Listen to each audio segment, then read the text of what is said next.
من و کارمندای کارخانه ما تصمیم گرفتیم که یک هفته اکسیای نوبتی آشا سرتین در کارخانه خودمان در قطب اسماعیل. خب Assalomu alaykum hurmatli do'stlar.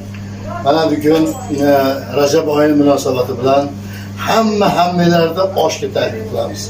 Oshlarimiz 200 so'mdan bo'ladi. Aksiya. Qarang, bunday Samarqand palov mana qarang, ajoyib. Mana choy, non, hamma yo'g'i o'zi ichi darajada 200 so'm pul bo'ladi o'rtoqlar.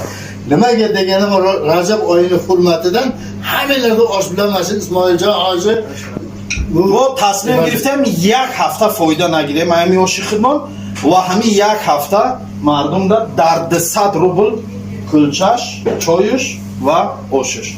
یک هفته از روز یک شنبه اینی روز یک شنبه ما همین رو خدمت کردیم تا روز یک شنبه دیگر همه